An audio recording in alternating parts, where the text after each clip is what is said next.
चलिए बच्चों, आज एक बड़ा इंटरेस्टिंग टॉपिक आपको बताते हैं। बंगाल फेमाइन 1943 1943 में बंगाल में अकाल पड़ा था, बहुत भयानक अकाल पड़ा था, उसके बारे में बताते हैं। और ये जो मैं बताने जा रहा हूँ ये अमर्त्य सेन का एक रिसर्च है, एक शोध पेपर है, ठीक। उसी के बेसिस पे बेसिकली मैं बताने जा रहा हूँ सारी इन्फॉर्मेशन। तो वेरीफाइड इन्फॉर्मेशन है बच्चों, जो भी इन्फॉर्मेशन आपको यहाँ दी जाएगी उससे आपकी बहुत चीज़ों की अंडरस्टैंडिंग बढ़ेगी, ठीक। मतलब सब्जेक्ट को आप फील कर पाएंगे, तो इसलिए थोड़ा सा इसको ध्यान दीजिए। चलिए शुरू करते हैं। देखिए, बंगाल फेमाइन 1943 में बंगाल में आए अकाल की आपदा इतनी भयंकर थी कि 30 से 40 लाख लोग भूख से मर गए बच्चों। 30 से 40 लाख। विजुलाइज करिए, अभी आपके इलाके में अगर 100 लोग मर जाएं, 200 लोग मर जाएं तो हाहाकार मच जाएगा। और 30 से 40 की तो बात, लाख की बात तो बहुत बड़ी होती। अब जरा समझिएगा, ये अकाल प्राकृतिक या प्रकृति जनित न होकर प्रशासन जनित था। आपको मैंने पहले भी बच्चों अकाल का जो कॉन्सेप्ट बताया था, अभी आपको धीरे धीरे समझ में भी आ जाएगा कि प्रशासन के कारण क्यों हुआ था। लेकिन पहले पार्ट में अकाल के मैंने आपको बताया था कि एक तो मैन मेड होता है और एक नेचुरल होता है। तो ये प्राकृतिक जनित ना होकर प्रशासन जनित था। ये कैसे, अभी आपको आगे समझ में आ जाएगा। अब देखिए, इसमें बंगाल के लगभग तमाम जिले अकाल की चपेट में आ गए थे, ठीक। अच्छा, जब इस तरह की आपदा आती है ना बच्चों, तो उसमें सबसे ज़्यादा प्रभावित गरीब व्यक्ति होता है, सबसे ज़्यादा। किसी भी तरह की आपदा आए, आप सोच के देखिए कि जैसे मान लीजिए नोटबंदी हुई, मैं ऐसे उदाहरण के लिए बता रहा हूँ, तो मोस्ट प्रोबेबली अगर आप एक लोअर मिडिल क्लास से भी होंगे तो आपको उतनी परेशानी नहीं हुई होगी। क्यों? क्योंकि आपका जुगाड़ होगा इधर उधर, बैंक में, यहाँ वहाँ। सबसे ज़्यादा परेशानी मार कौन झेलता है? Lower class. तो उसी तरह इस अकाल का अगर आप सबसे अधिक प्रभाव देखेंगे तो गरीब जनता पर पड़ा और विशेषतः किसानों पर पड़ा। ये बात अभी आगे आपको प्रूफ कर दी जाएगी कि क्यों ऐसा हुआ। और कलकत्ता शहर की आवासीय जनता अपेक्षाकृत कम प्रभावित हुई बच्चों, ठीक। तो अब आगे अभी जस्ट और हम चीज़ों को देखेंगे तो समझ में आएगा। अब आइए देखते हैं कि ब्रिटिशों द्वारा इसके क्या कारण बताए गए, ठीक। देखिए, अकाल के कारणों की जांच करने के लिए सबसे पहले तो एक आयोग बना दिया गया। और इस आयोग ने क्या कहा कि खाद्यान्न की किल्लत की वजह से इसको सबसे बड़ा अहम कारण बताया। देखिए कैसे ये भद्दा मजाक करते हैं, अभी आगे अमर सेन अपने शोध द्वारा प्रूफ करेंगे। अब ये क्या कहते हैं जरा समझिए, कि खाद्यान्न की किल्लत की वजह से अकाल हुआ। और अब यह खाद्यान्न की किल्लत हुई क्यों, जरा समझिए। 1942 में तूफान, भारी बारिश और फसलों में कीट लगने की वजह से पैदावार कम हुई, यानी पैदावार कम हुई, ध्यान दीजिएगा। प्लस द्वितीय विश्व युद्ध में जापान ने रंगून को अपने कब्जे में ले लिया था, ठीक। और वहाँ से धान का आयात रुक गया, तो इसके वजह से उपलब्धता और कम हो गई। यानी एक तो पैदावार कम हुई, दूसरा आयात रुक गया, उसकी वजह से उपलब्धता कम हो गई। और मैंने आपको बताया था कि अकाल का मतलब क्या होता है, प्रति व्यक्ति खाद्यान्न उपलब्धता लंबे समय तक अगर किसी क्षेत्र में कम हो जाए। अब देखिए, ये सब ब्रिटिश बता रहे हैं बच्चों, अभी इसको हम काउंटर करेंगे। इससे खपत और आपूर्ति में संतुलन तो बिगड़ा ही, साथ साथ धान की बिक्री के दाम भी बढ़ गए। बट ऑब्वियस है, अगर सप्लाई एकदम कम हो गई, जरा समझिएगा, तो दाम तो जमीन मतलब आसमान छुएंगे ही, ठीक। आगे देखते हैं। अब अमर्त्य सेन ने शोध क्या किया, बेसिकली हम उसको देखने की कोशिश करते हैं बच्चों। आइए, अमर्त्य सेन का जो शोध था 1981 में, अमर्त्य सेन के लेख पॉवर्टी एंड फैमिन बच्चों, गरीबी और अकाल में, इस कारणों को खारिज कर दिया गया। अमर्त्य सेन ने देखिए अध्ययन क्या किया बच्चों। आप देखते होंगे कि इसी तरह इतिहास बढ़ता है। साम्राज्यवादी इतिहासकार कुछ कहेंगे, उसको कुछ इतिहासकार और अध्ययन करके उनको काटेंगे। इसी तरह इतिहास का बेसिकली विकास होता है। सेन ने 1941, 1942 और 1943 यानी जिस साल अकाल पड़ा था का अध्ययन किया। वे लिखते हैं कि 1941 की तुलना में 43 में, ध्यान दीजिएगा, 1943 में 13% ज़्यादा धान की पैदावार हुई, ठीक। और इसके अलावा 1943 में गेहूं और आटे का आयात भी लगभग 33% ज़्यादा किया गया। समझिएगा, प्रति व्यक्ति आपूर्ति 11% ज़्यादा हुई। तो कुल मिलाकर बात यह हुई कि जब आपूर्ति और पैदावार पिछले साल की तुलना में ज़्यादा थे तो फिर लोग भूख से मरे क्यों। यानी देखिए, अभी जो ये अंग्रेज पीछे कह रहे थे, ज़रा समझिए कि पैदावार कम हुई प्लस आयात घट गया, उसकी वजह से उपलब्धता कम हो गई और लोग मरे। लेकिन यहाँ अमर सेन का शोध क्या बता रहा है कि पैदावार भी ज़्यादा हुई और आयात भी ज़्यादा हुआ, लेकिन प्रश्न उठता है कि लोग मरे क्यों। अभी आप देखेंगे और आपको समझ में आएगा कि लोग मरे क्यों, ज़रा समझिए। तो अमर सेन के अनुसार ये सब गलत सरकारी नीतियों और वितरण के कुप्रबंधन की वजह से हुआ बच्चों। अब जरा देखिए, आगे की चीज़ों को हम देखने की समझने की कोशिश करते हैं। 1943 के शुरुआती महीनों में जब हजारों लोग मर रहे थे, सरकार ने किसी भी प्रकार के राहत कार्यक्रम शुरू नहीं किए, समझिएगा ध्यान से। प्लस इतना ही नहीं, सरकार ने अकाल जैसी किसी भी स्थिति को, स्थिति गलत लिख दिया गया है, को मानने से ही इनकार करते हुए अंतर्राज्यीय अनाज के व्यापार पर भी रोक लगा दी। ध्यान से समझिए, यानी एक तो मर रहे थे तो उनको सुध नहीं थी, प्लस कहा अकाल वकाल कुछ नहीं, और अंतर्राज्यीय व्यापार पर भी रोक लगा दी। अब हुआ क्या, परिणाम स्वरूप बंगाल में काला बाजारी होने लगी और उसकी वजह से ऊंचे दामों पर अनाज मिलने लगा। जरा ध्यान से समझिए। अभी आगे देखिएगा कि ये ब्रिटिश कितने वैसे हैं, आपको समझ में आएगा। इसके अलावा एक चर्चिल नाम के कुख्यात ब्रिटिश प्रधानमंत्री थे, आपको इनकी करतूतें अभी पता चलेंगी। तो चर्चिल के आदेशानुसार जनवरी 1943 में लॉर्ड वोवेल, बच्चों उस समय वोवेल क्या थे, गवर्नर जनरल थे, ने स्थानीय प्रशासन को निर्देश दिया कि बंगाल, सिलोन यानी श्रीलंका अनाज भेजने के लिए और पैदावार करे। ध्यान से समझिए, चर्चिल के आदेशानुसार वोवेल ने ये निर्देश दिया था। ठीक, अब आगे जरा इस बात को समझिए। दूसरा विश्व युद्ध भी एक कारण बना, समझिए। उसकी वजह से महंगाई बढ़ी। तो बच्चों मैंने आपको बताया है कि विश्व युद्ध होगा, आर्थिक संकट होगा, महंगाई बढ़ेगी, और ये भी बताया है कि उस महंगाई में सबसे ज़्यादा मार गरीबों पर पड़ेगी। अब देखिए, महंगाई तो बढ़ी, वहीं ग्रामीणों की आमदनी महंगाई की तुलना में नहीं बढ़ी। सेन लिखते हैं कि 1943 की तीसरी और चौथी तिमाही में गरीबों की अनाज खरीदने की क्षमता के बनिस्पत दाम 3 गुना बढ़ गए। समझिए ध्यान से, यानी महंगाई जितनी बढ़ी उनकी परचेजिंग पावर नहीं बढ़ी, यानी महंगाई 3 गुना ज़्यादा बढ़ गई। अब जरा देखिए, कुछ और कारण आपको बताते हैं, जरा सा समझिए। देखिए, ब्रिटिश फौज का भारी जत्था कलकत्ता में डेरा डाले हुआ था।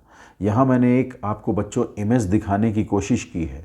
वो इमेज अगर जरा सा मैं आपको थोड़ा सा जूम करके दिखाने की कोशिश करूँ, देखिए, तो वो इमेज देखिए क्या है, अमेरिकन सोल्जर्स की इमेज है बच्चों। अमेरिकन सोल्जर्स हैं कलकत्ता में।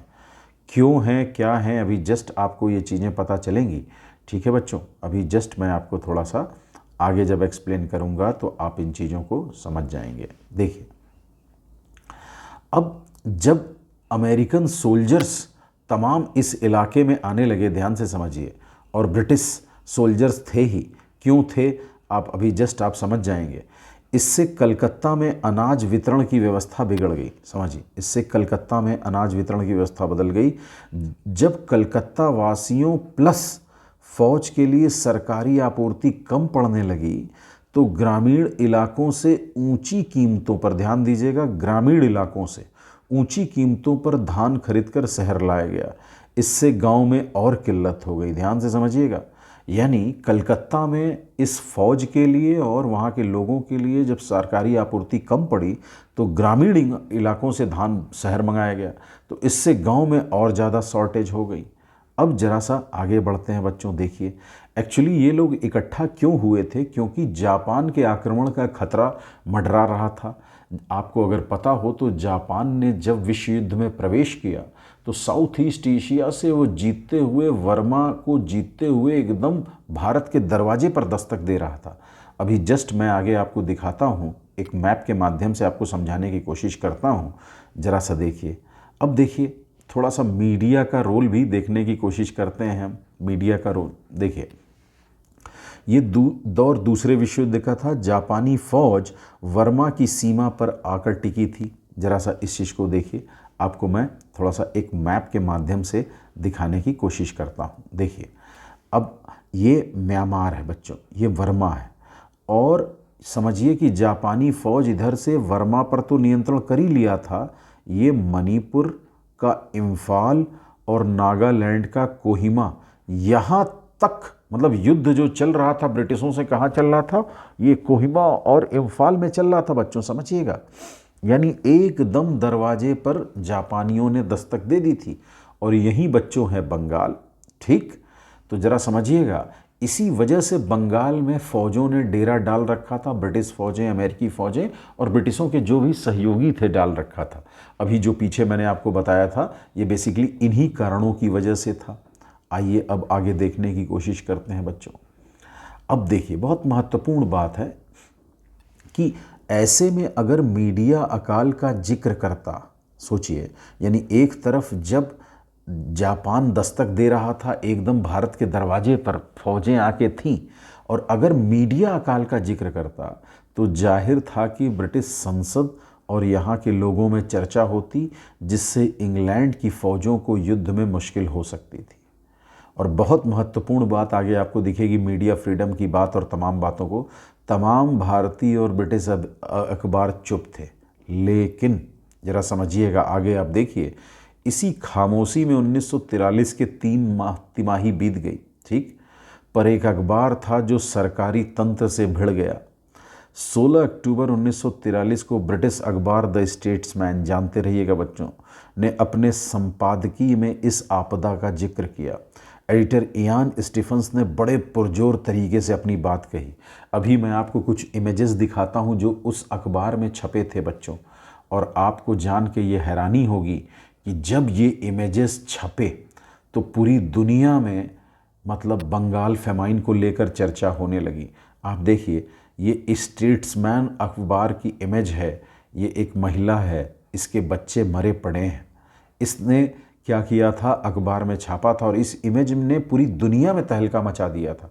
ज़रा समझिए, इवन वहाँ पे जो ब्रिटिश क्राउन है, अभी आगे देखिए, उन चीज़ों को मैंने अभी आगे कवर किया है, आपको पता चलेगा, लेकिन मैंने स्टेट्समैन ने इन अखबारों को छापा। ठीक, अब ज़रा देखिए, आगे देखिए, आपको बताता हूँ, बड़ी इंटरेस्टिंग बात स्टेट्समैन ने लिखी है। क्या लिखा है ज़रा समझिए। लिखा है, उन्होंने लिखा, सेक्रेटरी ऑफ स्टेट शायद अकाल की विभीषिका से अनभिज्ञ हैं।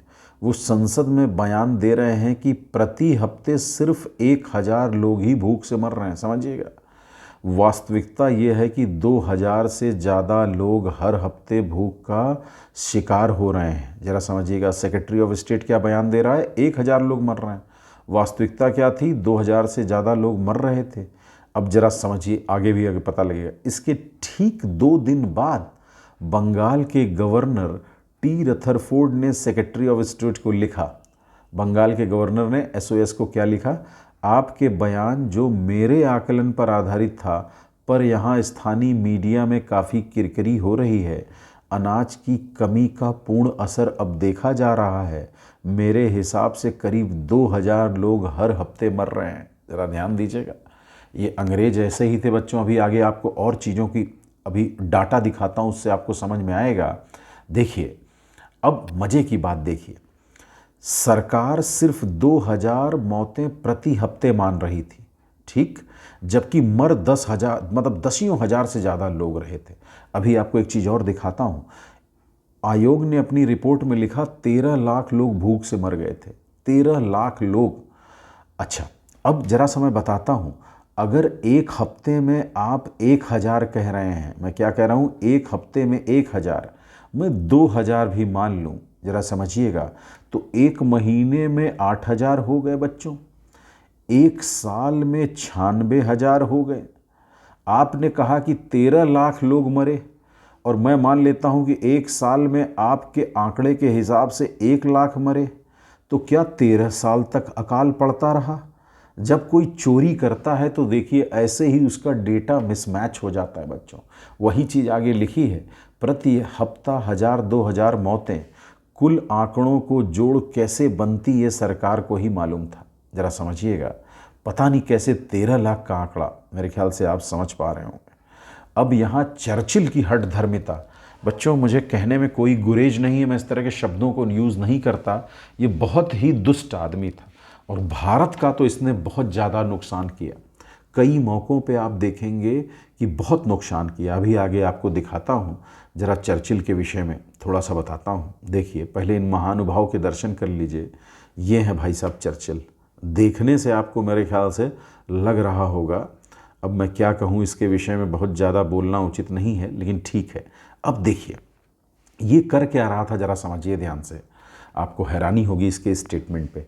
इंग्लैंड लगातार भारत के तत्कालीन वायसराय लॉर्ड वॉवेल पर दबाव डाल रहा था, क्या, कि मित्र राष्ट्रों की फ़ौजों के लिए वो और अनाज भेजे। समझिए, मित्र राष्ट्रों की फ़ौजों के लिए क्या है, और अनाज भेजे। जब वेवेल ने इंग्लैंड के प्रधानमंत्री विंस्टन चर्चिल को बंगाल की हालत से अवगत कराया तो उसने गुस्से में भरकर क्या कहा, जरा समझिए।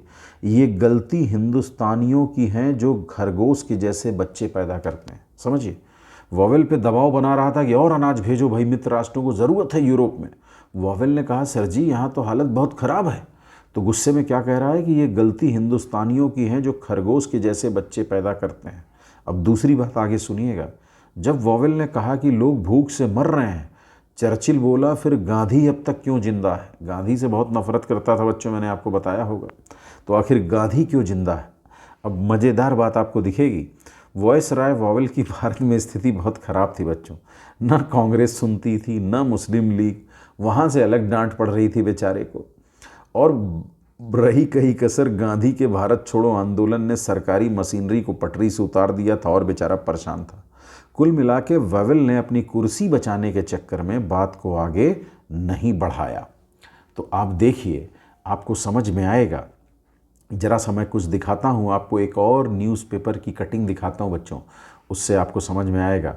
ये एक और न्यूज़पेपर की कटिंग मैंने निकाली है, बंगाल फेमाइन 1943। इसमें चर्चिल का एक स्टेटमेंट भी है, I hate Indians, they are beastly people with a beastly religion. Sir Vincent Churchill, sir Vincent Churchill, देख रहे हैं, खरगोश की तरह बच्चे पैदा करते हैं। ऐसे ऐसे स्टेटमेंट उसने दिए हैं बच्चों। आपको मैं बार बार इसीलिए कहता हूँ कि आपको ज़्यादा नफ़रत किससे है, पाकिस्तान से।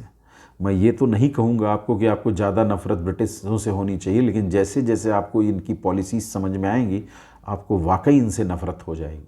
ठीक, आइए आगे आपको कुछ और पक्ष दिखाने की कोशिश करता हूँ मैं। देखिए नतीजा क्या रहा बच्चों, मतलब अल्टीमेटली हुआ क्या, ज़रा सा देखिए। तीसरी तिमाही में अनाज के दाम आम लोगों की पहुंच से ऊपर हो गए। लोगों को धान नहीं मिला, जिसकी वजह से कलकत्ता और अन्य जिलों में असंतोष फैल गया।